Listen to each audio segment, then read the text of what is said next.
El libro de la historia no solo es parte del pasado, porque hoy trazamos nuevas líneas en cada una de sus páginas. Acompáñanos a escribirlas en Líneas Sonoras con Carlos Carranza. Comenzamos. ¿Qué tal? ¿Qué tal? Bienvenidas y bienvenidos a un programa más, claro, de Líneas Sonoras. Estamos transmitiendo aquí desde MBS Noticias en el 102.5 de tu FM en esta tarde sabatina en la cual nos da un verdadero gusto poderte acompañar en lo que estés haciendo. Pero eso justamente es lo que venimos a hacer, acompañarte y ¿sabes qué? Darte motivos para cumplir con una de las tareas más importantes de este día, de este fin de semana y ojalá de todos los días, porque venimos a ser felices y sobre todo a bailar.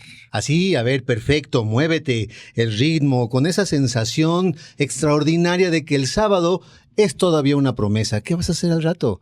Vete a tomar un café, vete al cine, vete al teatro, vete a un concierto, ponte a leer. Pero ¿sabes qué? Sobre todo, haz eso que te haga tremendamente feliz, como a nosotras y a nosotros nos da justo esa oportunidad de estar contigo.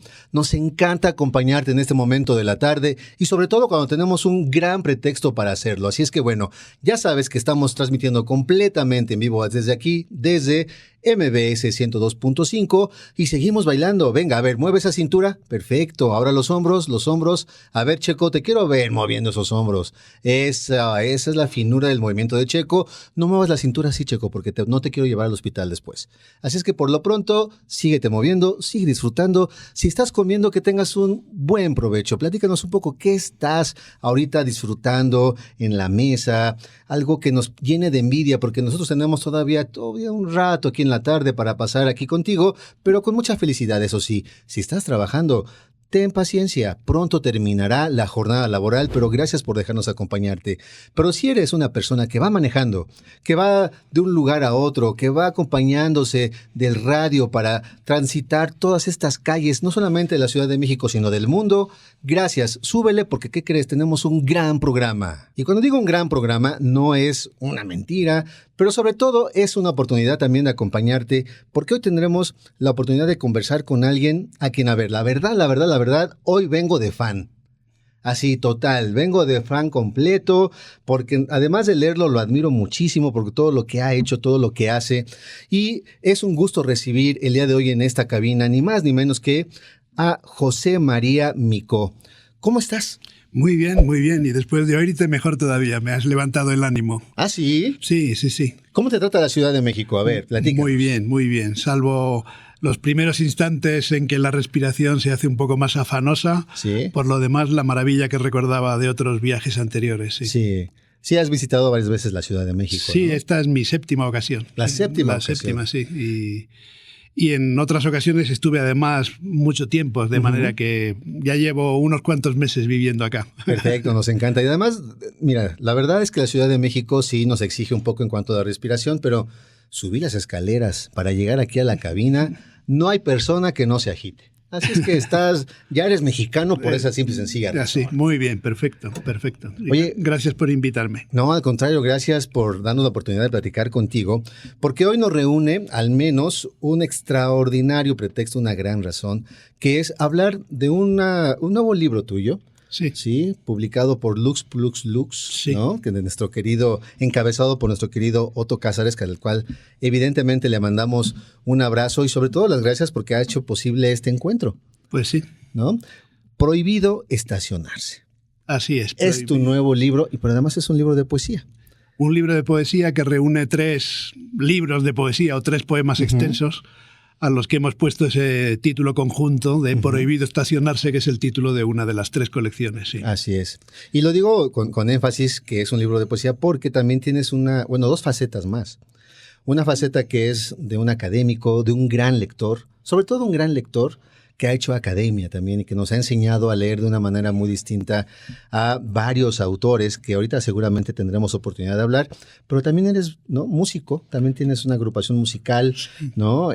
Marta y Micó, ¿no? Sí, así es. La música que estaba escondida durante muchos años, pero acabó aflorando y tenemos este proyecto que ya va creciendo con nosotros, Marta y Micó. Sí. Oye, platícanos un poquito, por supuesto vamos a hablar acerca de este libro Prohibido estacionarse, pero Para que nuestras amigas y nuestros amigos aquí en Líneas Sonoras nos gusta presentar a quienes nos acompañan en estos momentos. José María Micó, cuando digo que es un gran lector, también es un extraordinario académico, al cual, por supuesto, yo que estudié algo de esto, fui muy mal estudiante, pero también tuvimos la oportunidad de leer, ¿no? Tus estudios acerca de Góngora, la traducción de Dante, extraordinaria traducción de Dante, sí. Petrarca, Lope, Cervantes, pero también Borges, en fin. Detrás de todo esto hay un gran lector que hizo academia, que hace academia actualmente. No sé si grande o pequeño, pero desde luego un lector. Para mí no existe literatura sin la lectura, ¿no? Uh-huh. Y por tanto, para aprender a escribir, que es lo que todos los que escribimos hacemos durante toda la vida, uh-huh. Lo que hay que hacer es aprender a leer y leer lo más posible y de los más grandes para que se nos pegue algo, para aprender algo de ellos, ¿no? Y por tanto, mi primera vocación fue la de lector, uh-huh. Y eso me llevó a estudiar la literatura y a escribir esos ensayos y esos estudios más académicos, uh-huh. Que has mencionado o a los que has aludido. Y he procurado no perder nunca el espíritu del lector, uh-huh. Para no convertir los libros académicos en algo anquilosado, ¿no? Y por tanto, los ensayos tienen que ser también dignos de ser leídos, ¿no? Claro. Si hablan de Dante o hablan de Borges, por lo menos que estén bien escritos o que intentemos que lo estén, ¿no?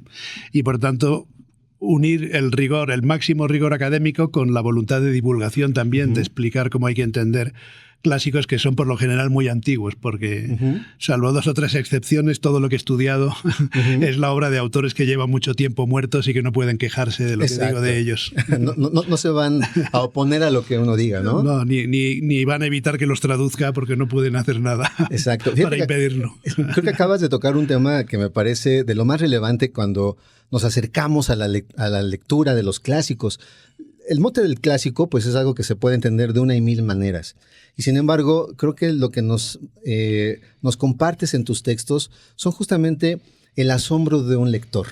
El asombro de alguien que encuentra algún significado, que encuentra la musicalidad, el asombro de alguien que también se comienza, cuestiona y dialoga con los autores, ¿no? Sí, es que lo has explicado muy bien, ¿no? Si no hay sorpresa y no hay interés y no hay novedad, yo creo que la literatura no tiene sentido, ¿no? Y si lo tiene es porque hay una mezcla curiosa, como en todas las artes, creo yo, de una parte en la que nos reconocemos, ¿no? Uh-huh. Porque si no nos reconociéramos o no lo entendiéramos, quizá no captaríamos valores más allá de eso, pero por una parte hay una fase de reconocimiento, parece uh-huh. Que se nos hayan adelantado a decir lo que nosotros queríamos decir, ¿no? Uh-huh. Y por tanto hay otra fase o otro componente que es el asombro y la admiración por el modo en que lo han hecho, ¿no? Claro. Y uno lee una página de Borges o unos versos de Dante y no puede sentir nada más que admiración, ¿no? Claro. Oye, ¿y esa admiración cuándo comenzó en ti? Siempre es una pregunta como muy obligada aquí en este espacio, porque sabes que nos escuchan muchas personas que no necesariamente tienen como esa posibilidad ya de hablar de los clásicos o de un autor a un autor, y nos gusta que la gente, pues eso, se presente como ese ser humano que de repente descubrió la música, que descubrió la pintura, que descubrió la arquitectura, y que hoy, pues de una u otra manera, pues nos regalan sus obras.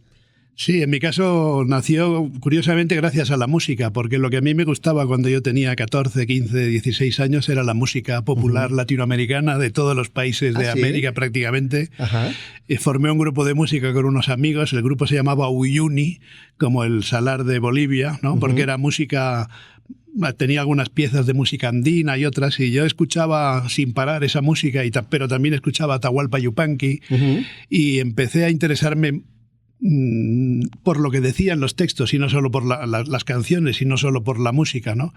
Y ese interés por las letras de Atahualpa Yupanqui, uh-huh. De Víctor Jara o de otros autores que resultaron ser Pablo Neruda cantado por Quilapayún, uh-huh. Por ejemplo, ¿no? O Antonio Machado cantado por Serrat, o Ausiàs March, un gran poeta catalán de la Edad Media, cantado uh-huh. por Raimon, ¿no? Uh-huh.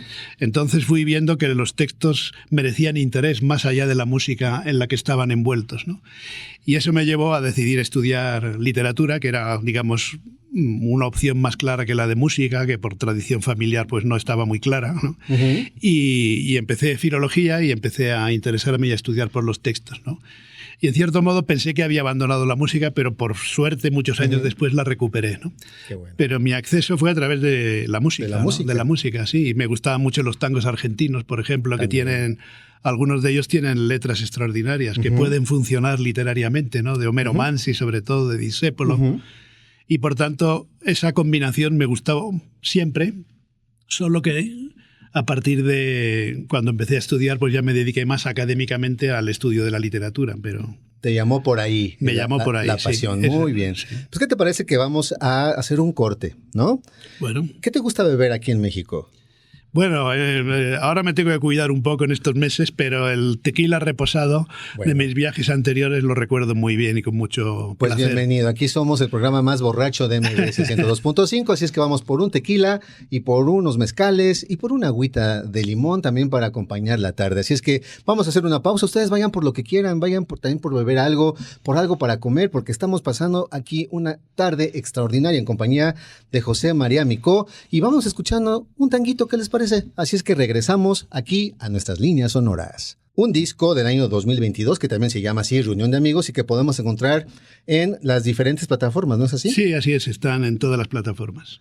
Oye, y entonces la literatura, la música, es el gran ejemplo de lo que nosotros llamamos la lírica, ¿no? Sí. Esta suma que a veces es como poco explorada, esta gran sinergia, esta combinación tan fantástica que puede haber entre el mundo de la literatura y la música, que no está tan estudiado, ¿no? No, porque además se separaron históricamente después de los trovadores y yo creo que han hecho muy mal en vivir tan separadas durante tanto tiempo, ¿no? Porque ahora hay música de mucha calidad, pero tampoco se cuidan tanto las letras como se cuidaron en otros periodos, ¿no? Y ese es un poco mi intento y nuestro intento también como grupo Marte Micó, recuperar lo mejor de la literatura y lo mejor de la música y ponerlo junto de algún modo, ¿no? Porque yo creo que la poesía que se puede leer, de hecho, sin música, y de hecho este libro recoge precisamente, por eso estoy tan contento, porque reúne poemas extensos que no hemos cantado nunca y que seguramente no cantaremos porque no tienen las condiciones para convertirse en canción y por tanto la poesía se puede leer perfectamente sin música, pero no se puede leer sin que tenga una melodía interna. Claro. Yo diría que obligado que la poesía tenga una propia melodía, aunque solo sea para leer o para escuchar y no necesariamente para cantar. Claro, eso me parece que además abona a este intento por acercarnos a la literatura y en específico a la poesía y darle como su lugar, ¿no? especial, específico. Y sin embargo, los intentos de musicalizar un poema o al revés, hay veces que el poema se incrusta en una melodía. Sí. Hay ocasiones en que sí hacen como esa sinergia tan natural que se vivía hace 1000 años, ¿no? Debía ser curioso cuando efectivamente iban tan juntas, ¿no? Y quizá por eso estamos en este plan de vida nuevo con la música, porque quizá por ser míos los textos, las primeras canciones salieron de una manera muy natural, como si tuvieran ya una melodía interna sin que yo lo supiera hasta que me puse a componer, ¿no? Y por tanto quizá me costaría más escribir música para un poema de otro autor o un poema ajeno, pero los míos, sobre todo los primeros, salieron con cierta facilidad, ¿no? Y después incluso acabé poniendo música a poemas que no tienen ni estribillo, ni rima, ni nada parecido, pero pueden acabar siendo canciones. En esta faceta tuya de estudiar, de analizar los textos, de darle una dimensión muy singular y especial como la tiene la poesía, cometiste una gran empresa, como dirían los clásicos también, ¿no? Acometiste una gran empresa que es traducir la comedia, que de manera muy general la hemos conocido como la Divina Comedia. Sí, ¿no? no importa seguir llamándolo así, porque sí, es el nombre popular. Para los amigos Divina Comedia, ¿no? Pero otra cosa es lo que Dante pensaba del título de su obra, ¿no? Pero... Y es una... O sea, vamos, es un esfuerzo titánico traducir actualmente la Divina Comedia, porque además lo hiciste justo tratando de respetar de alguna forma lo que estaba proponiendo Dante en su época. Sí, yo cuando leí por primera vez El Infierno, porque mi primera lectura ni siquiera fue completa, leí solo El Infierno, como casi todo el mundo. Claro. Y no sabía italiano, lo leí en italiano y vi que ahí había una musicalidad excepcional, ¿no? Ese baile de decasílabos y los tercetos y una música que se reconocía porque era como la de la poesía española clásica del siglo de oro. Y entonces decidí, de esto hace muchos años, que aprendería el suficiente italiano como para acabar traduciéndola un día, ¿no? Y de hecho he dedicado buena parte de mi vida no a traducir la comedia, sino a prepararme para hacerlo, porque traduje otras cosas antes, ¿no? Y cuando ya me sentí con fuerzas, me decidí a traducir la comedia y estuve pues ahí bastante encerrado durante 4 años con Dante, pero lo considero un privilegio por muchas razones. Una, porque sí, en esa búsqueda de la musicalidad, él me ha ayudado, por decirlo de algún modo, ¿no? A veces digo, no en broma, sino que digo muy en serio, que mis versos mejores son los que he compuesto para traducir a Dante. ¿Qué tal? Claro que los había escrito él antes en otra lengua, ¿no? Pero hay que hacer que esos versos canten y tengan melodía y tengan sentido. Es decir, hay que ser fiel al sentido literal de Dante, pero hay que respetar y hay que reconstruir también un valor literario, ¿no? Y por tanto, ese encierro ha sido para mí uno de los periodos de aprendizaje más intensos de mi vida, ¿no? De estar traduciendo a Dante mañana, tarde y noche. Qué interesante, porque uno tiene... estamos muy acostumbradas y acostumbrados a leer las traducciones, sobre todo en prosa, ¿no? Que es lo que por lo general se consigue con más facilidad. Sí. En ediciones muy sencillas, económicas, accesibles, en la red.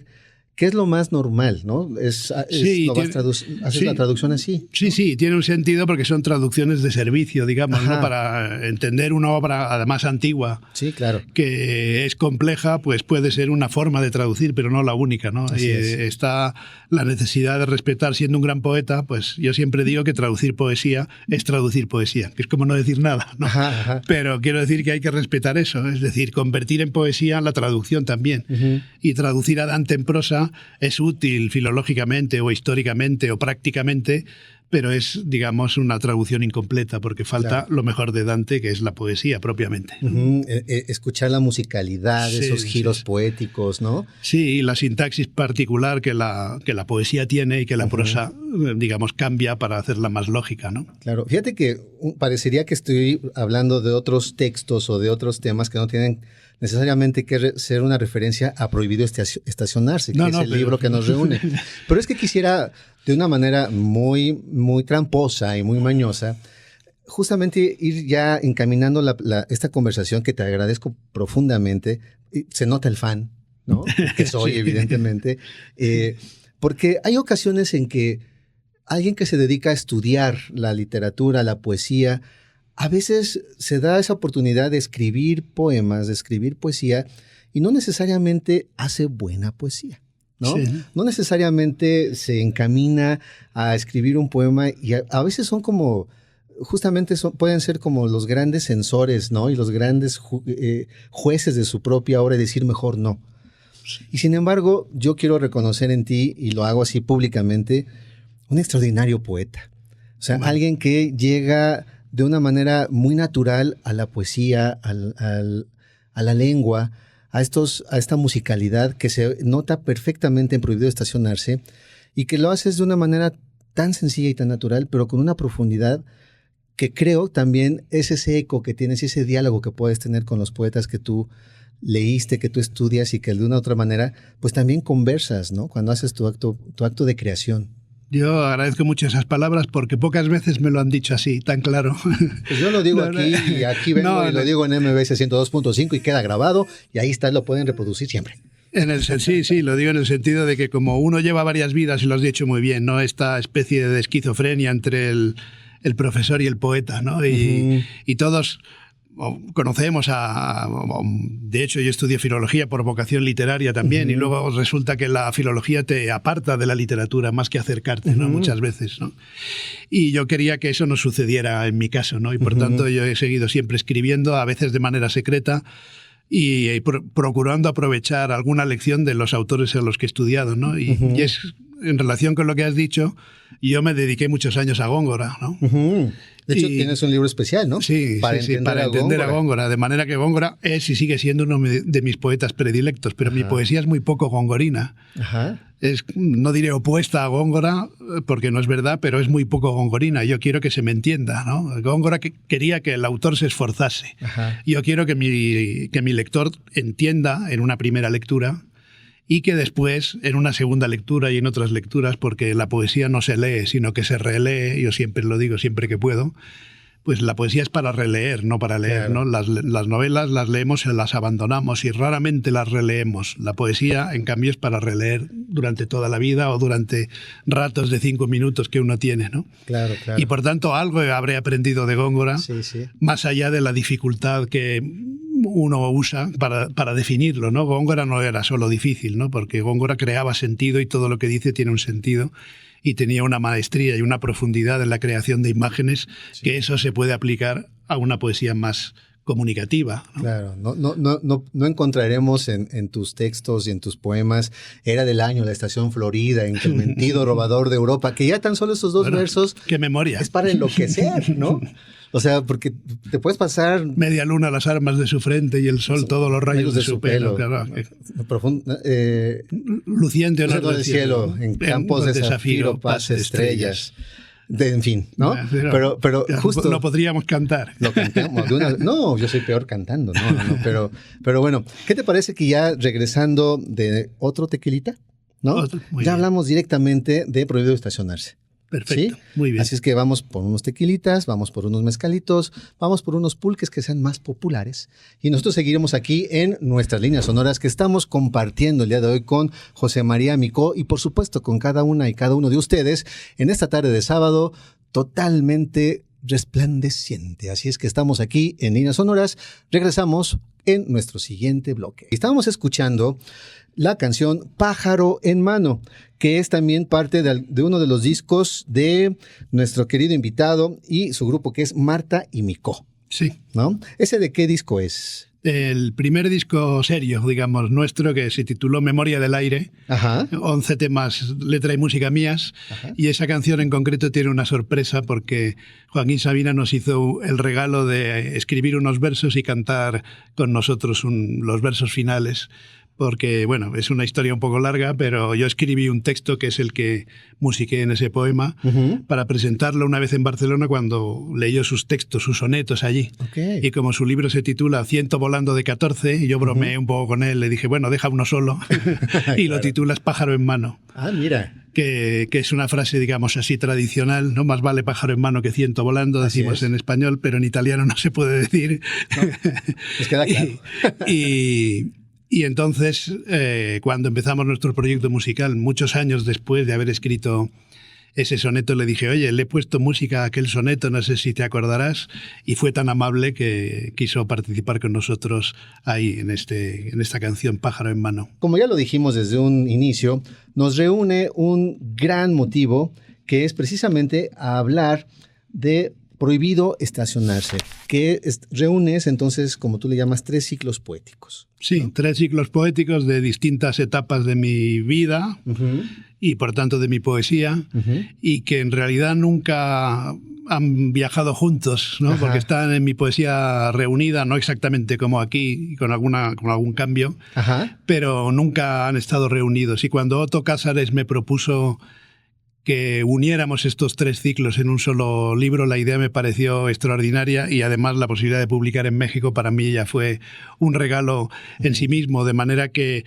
permite una lectura nueva de esos textos que yo había escrito, que son poco conocidos de mi obra, precisamente porque no los cantamos y porque no son poemas breves, más o menos convencionales, sino que son poemas extensos que, aunque divididos en fragmentos, tienen un sentido unitario, casi narrativo, digamos, ¿no? Y que tienen en común momentos prohibido estacionarse y ser y estar, que hay como un personaje que en un caso es un peregrino, en otro caso es un tipo que ha salido por la noche y empieza a ver las novedades del día. En otro caso es un flaner que viaja por Italia, ¿no? Y por tanto hay un poco de todo, pero siempre esta idea de la mirada del mundo reunida en 3 poemas distintos. Claro, y justamente iba a decir eso, que es, nos regalas una forma de observar, una forma de entender el mundo a través de la mirada del ser poético que está aquí, ¿no?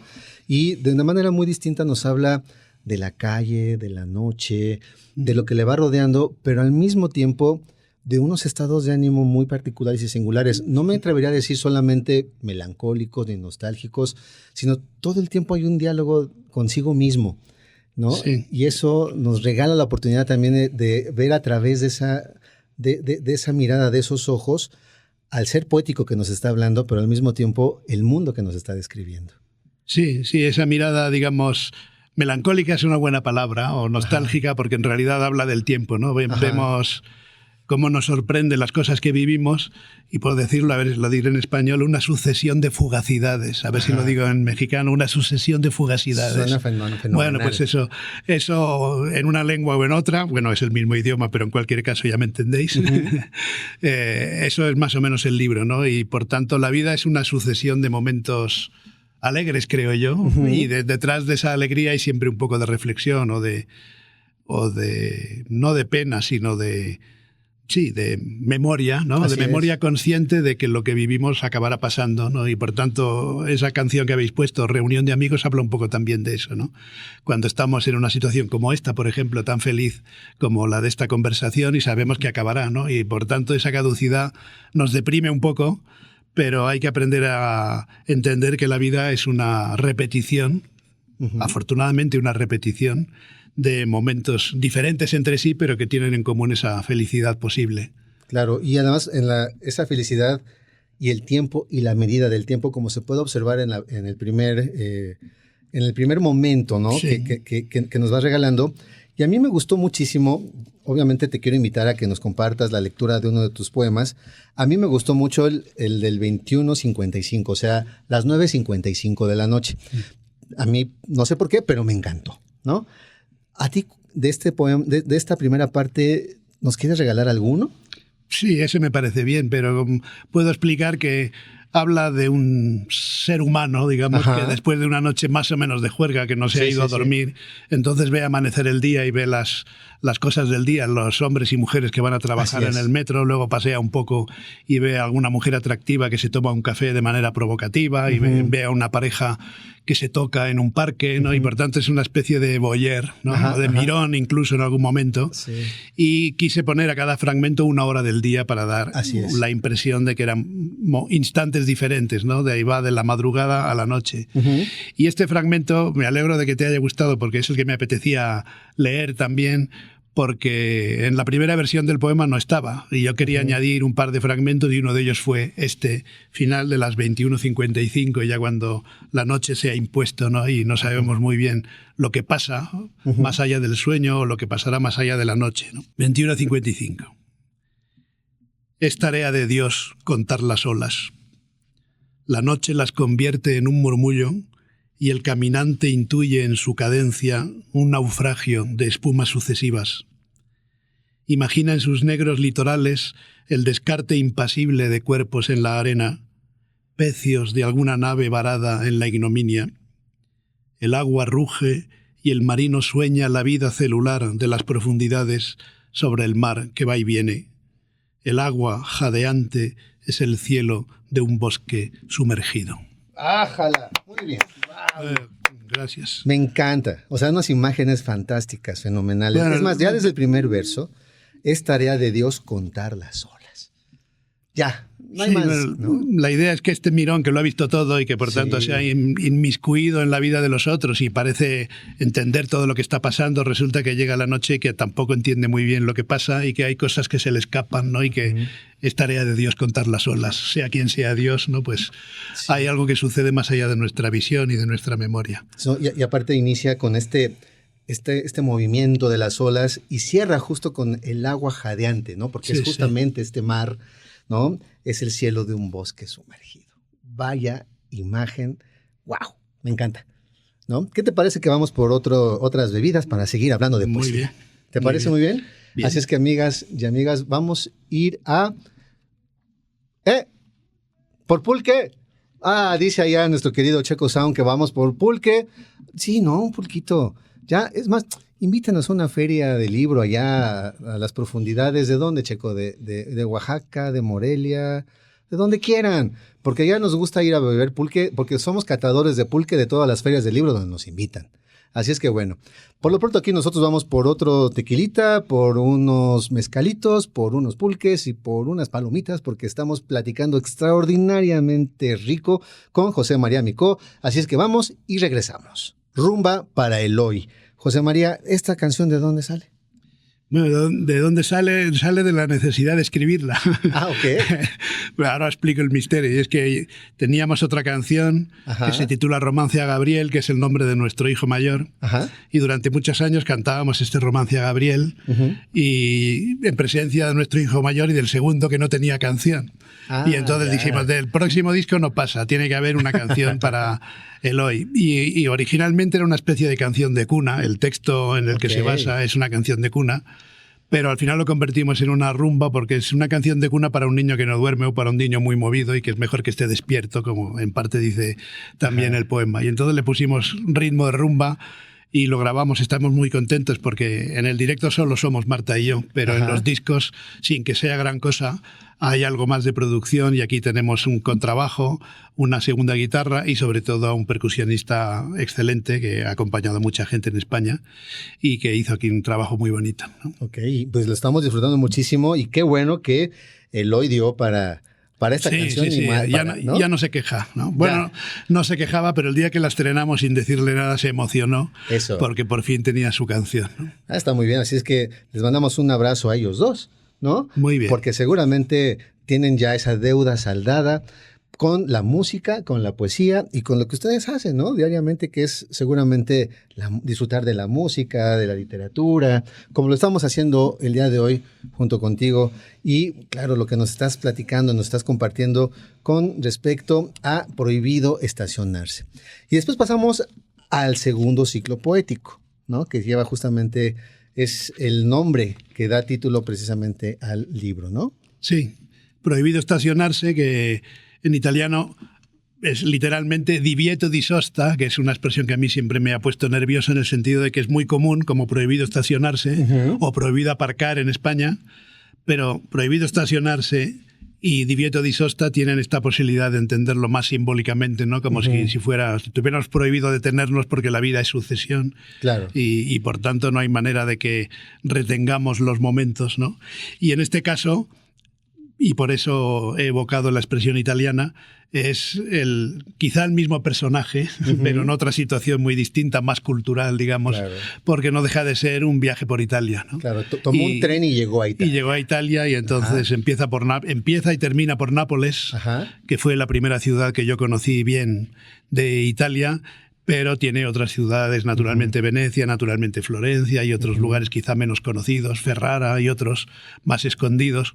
Verona, y por tanto está ahí lo esencial de Italia visto por un personaje que se sorprende cada vez de lo que ve, ¿no? Claro. Y esa es un poco la tónica de este segundo ciclo. Y que además cuando dices la sorpresa, pues nos tratamos de imaginar, y tú nos lo compartes a través de la palabra, a través de la poesía, porque es obvio, ¿no?, que en sí mismo Italia puede regalar la sorpresa en todos los sentidos. Sí. ¿No? Es una cultura, una nación que nos da la posibilidad de verlo desde la cuestión de la naturaleza, el arte, y tú nos hablas justamente, y de las ciudades, y nos hablas justamente de todos estos temas, ¿no?, a través de esta mirada poética, y nunca faltan los referentes literarios, los referentes artísticos, los pintores, las esculturas, ahí están. Sí, me pasó con Nápoles, con la ciudad, en realidad, después de atravesarla toda y ver el Golfo de Nápoles, que dice, vedi Nápoles y poi mori, ¿no? Ver Nápoles y después morir, pero en realidad el espectáculo no era tanto el Golfo de Nápoles con el Vesubio, y que era maravilloso, sino lo que yo había pasado y lo que tenía a mis espaldas, que era la propia ciudad, ¿no? Atravesar una ciudad como esa por primera vez y por sus callejas, ¿no? Y es una experiencia extraordinaria, y por tanto la ciudad tiene el protagonismo que yo quería darle en el libro, y en otras ocasiones es un cuadro muy pequeño de Bruegel, o La última cena de Leonardo da Vinci, o un libro que me enseñó un amigo. En fin, son objetos vistos en Italia, ciudades vistas en Italia, situaciones vividas en Italia o no, o inventadas en Italia, pero digamos que esa es la línea que lo une todo, ¿no? Claro, y cuando dices que hay una referencia a esa mirada poética de los diferentes lugares, pues también es verdad que ahorita que te escuchaba decía, claro, cuando normalmente decimos, y es un lugar común, pero me parece que como buen lugar común sirve, que a través de la literatura podemos viajar y llegar a lugares que pues no conocíamos, ¿no? Sí, sí. Y aquí tú nos regalas la oportunidad de conocer un lugar y además de conocerlo a través de la mirada de estos poemas. Estamos a punto de acabar con nuestro programa. Ya se ha ido muy rápido esta conversación. A lo mejor hacemos una segunda, tercera, cuarta parte, pero alguna vez lo haremos. ¿Y qué te parece que cerramos con un poema? Y bueno, sin dejar de decir que la última parte del libro también pues es una parte increíble, fantástica. Pero me gustaría que cerremos con un poema más, ¿no? El que tú quieras. El que tú quieras compartirnos. Tú ya te di la línea del primero. Bueno. Ahora tú dinos cuál nos quieres compartir. Bueno, este que es breve y que resume bastante bien lo que yo veía en Italia y lo que significaba para mí, ¿no? Uh-huh. Y que me impresionó mucho ver en Milán la última cena de Leonardo da Vinci, que estaba recién restaurada además, ¿no?